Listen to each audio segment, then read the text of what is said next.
बड़ी खबर उत्तर प्रदेश के जनपद अयोध्या से है, जहां श्री रामलला के मंदिर निर्माण की समीक्षा के साथ लगातार आ रही श्रद्धालुओं की अप्रत्याशित भीड़ को लेकर अब श्री राम जन्मभूमि तीर्थ क्षेत्र ट्रस्ट चिंतित हो गया है। ट्रस्ट पदाधिकारी श्रद्धालुओं की आने वाली अप्रत्याशित भीड़ से शहर के लोगों की समस्याओं को स्वीकार करते हुए इस बात को लेकर बेहद चिंतित हैं कि यदि फरवरी महीने के अंत तक श्रद्धालुओं की इस अप्रत्याशित भीड़ की समस्या समाप्त हो जाए तो अगले 2 महीने में पड़ने वाले रामनवमी पर्व पर क्या होगा। इन सारी चिंताओं पर लगातार चल रही श्री राम जन्मभूमि तीर्थ क्षेत्र ट्रस्ट की बैठक में घंटों विचार किया गया। इस मंथन के दौरान समस्याओं पर काफी सुझाव आए, जिनमें से कुछ सुझावों पर सहमति बन गई। इस बैठक को लेकर बुधवार को श्री राम जन्मभूमि तीर्थ क्षेत्र ट्रस्ट के महासचिव चंपत राय मीडिया से मुखातिब हुए और विस्तार से इस बारे में जानकारी दी। आइए अब आपको सुनाते हैं कि मीडिया से बातचीत के दौरान उन्होंने क्या बताया, मंदिर निर्माण की प्रगति क्या है तथा श्रद्धालुओं के अप्रत्याशित भीड़ की समस्या के लिए किन किन सुझावों पर सहमति बनी है। देखिए जनपद अयोध्या से यूपी हेड अमिताभ श्रीवास्तव की खास रिपोर्ट। ये भी 2 घंटे के लिए ही क्यों ना हो, मंदिर को रात्रि में प्रकाशित किया जाए। अयोध्या कोई पिकनिक स्पॉट नहीं है, राम जन्मभूमि पिकनिक स्पॉट नहीं है, लेकिन राष्ट्रपति भवन रात को चमचमाता है थोड़ी देर के लिए, तो 2-2.5 घंटे 3 घंटे, सर्दियों में 6 बजे से 10 बजे तक, गर्मियों में भी 7 बजे से 9-10 बजे तक प्रकाशित कैसे किया जाए, कौन सी पद्धति अपनाई जाए, कौन व्यक्ति इनको कर सकते हैं। सब लोग अपनी अपनी पद्धति को अच्छा बताते हैं, लेकिन इसकी कंपैरेटिव स्टडी ये भी एक चिंतन का विषय था जिस पर चिंतन हुआ है। भविष्य में लोगों को नंगे पैर कम से कम चलना पड़े। आज जूता उतारने के बाद लंबा पैदल चलना पड़ता है, और जूता जहाँ से लेंगे इसका मतलब लगभग 1.5 से 2.25 किलोमीटर, इस दूरी को घटाया कैसे जाए, इसका विचार चल रहा था। और इस पर लगभग काफ़ी बातें आ गई हैं, बात आगे बढ़ गई है कि मंदिर के नियरेस्ट जूता रखने की व्यवस्था हो।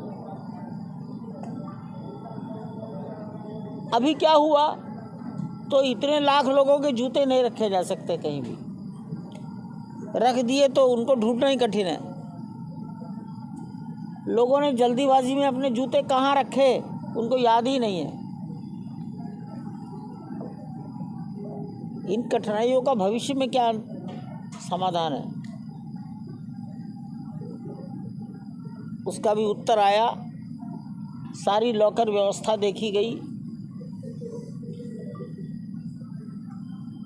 और ये सुझाव आया है कि हम झोले रखें, 10,000 15,000 चेनदार झोला हो, उस झोले में उसका जूता मोबाइल सब रख दें और झोला टांग कर उसको एक टोकन दे दें, तो शायद इससे कठिनाइयाँ घटेंगी।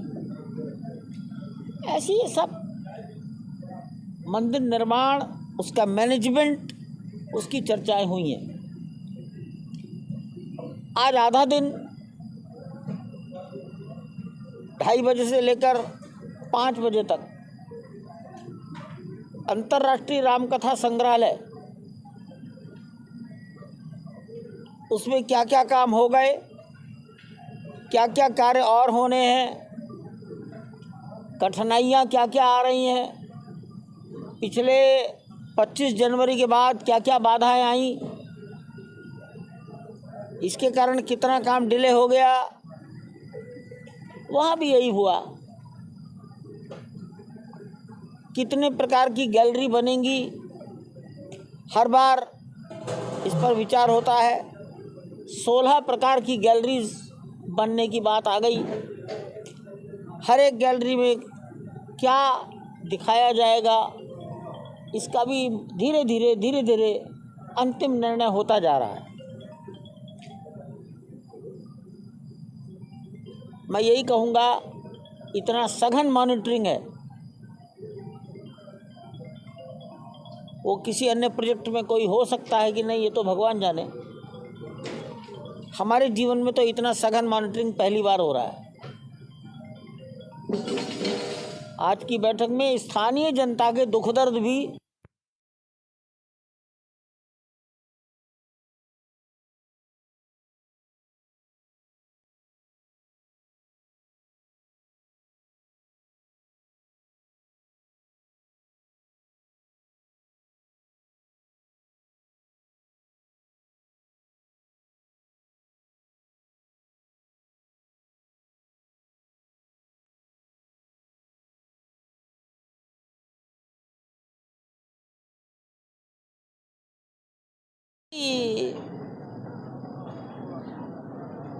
कल और रात दोनों दिन आर्किटेक्ट टाटा के इंजीनियर्स और अनिल जी ने पैदल चलकर सर्वे किया कि हम पानी कहाँ कहाँ सप्लाई कर सकते हैं, कितनी लंबी पाइपलाइन बिछानी पड़ेगी, पानी बीच में बंद ना हो जाए, पानी का दबाव ना घट जाए। पैदल चलकर अध्ययन होता है, पानी देना है। एक दूसरा विषय, अनपेक्षित भीड़ के कारण, अनपेक्षित जन दबाव के कारण निर्माण कार्य में क्या बाधा आ गई। आप भी जानते हैं कि पिछली बार गर्मियों में पैर जलने लगे तो किराए पर जर्मन हैंगर लगवाए गए थे, लगभग 1.25 किलोमीटर। बिरला धर्मशाला या सुग्रीव किला से लेकर प्रवेश द्वार और दर्शन मार्ग से निकलकर निकासी तक 1 किलोमीटर 1800 मीटर, 1.25 किलोमीटर मान लो। और ये सोचा गया था पक्का बना देंगे, वो कार्य शुरू हो गया, लेकिन बीच में ही रोकना पड़ा। अत्यधिक भीड़ के कारण मशीन काम नहीं कर सकती, तो इसके कारण कितना अंतर पड़ गया। इस क्षतिपूर्ति कैसे करोगे, समाज को फिर कितना कष्ट होगा, कब तक बनकर तैयार हो जाएगा। ऐसे काम का विभाजन हुआ। परिसर के अंदर पूना की एक कंपनी को हैंगर लगाने का काम दिया गया, परमानेंट कैनोपी। अब परिसर के बाहर उत्तर प्रदेश राजकीय निर्माण निगम को कैनोपी लगाने का काम दिया गया था। सब लोगों से बातचीत हुई, मीटिंग में उपस्थित थे, सबने बारीकी से क्या काम हमने कर लिया था, कहाँ हमें रोकना पड़ा, अब हम शुरू करेंगे तो हमें दोबारा क्या क्या करना पड़ेगा, कितना काम हमें रिपीट करना पड़ेगा, ये सब बातें हुई।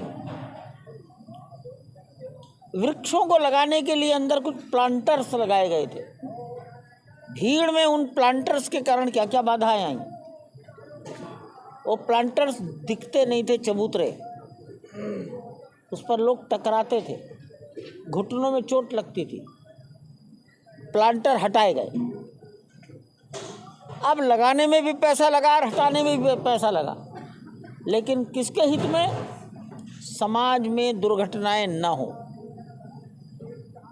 भक्तों के चोट न लगे। एक एक बात, सड़क का निर्माण,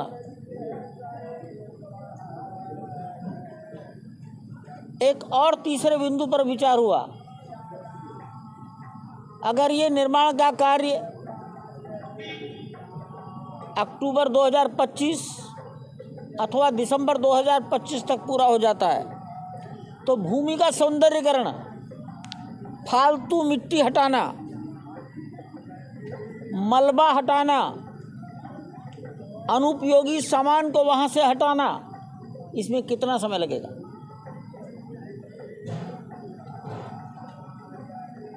आज कुछ भी नहीं हो सकता, लेकिन जब कभी भी होगा, मान लो मार्च में शुरू हुआ तो कितने दिन में हटेगा? कहाँ ले जाएं? आवश्यकता पड़ी तो कहाँ से लाएंगे? और रात में ही जा सकता है, दिन में काम ही नहीं हो सकता।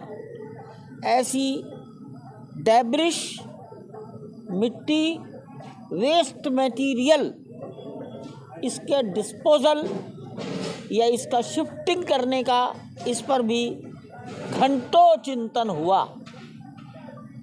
और हमने ये कहा है कि राम जन्मभूमि की मिट्टी, राम जन्मभूमि का डेब्रिश, मलबा, वेस्ट मटेरियल बाग विजेसी के मैदान में लाकर रखो, किसी से पूछने की ज़रूरत ही नहीं है। और जब मंगाना होगा तो यहीं से चला जाएगा, कहीं से खरीदना नहीं पड़ेगा। अंदर दक्षिण दिशा में यूसुफहारा मशीन से सटा हुआ एक अतिथि गृह या विश्राम गृह, ट्रस्ट का ऑफिस और एक सभागार बन रहा है। वो काम शुरू हो गया। उस काम में बड़ी बाधाएं आई। वहाँ भी बहुत एक्सकवेशन हो रहा है। तो एक्सकवेटेड मिट्टी को कहाँ डाला जाए, और जब रीफिलिंग करना पड़ेगा तो मिट्टी कहाँ से आए? ये इतने बड़े काम थे जो बातचीत करने में बड़े आसान लगते हैं, लेकिन व्यवहार इनका बहुत कठिन है, बहुत कठिन व्यवहार है। आज सब चीज़ों को पैदल चलकर भी देखा गया। सवेरे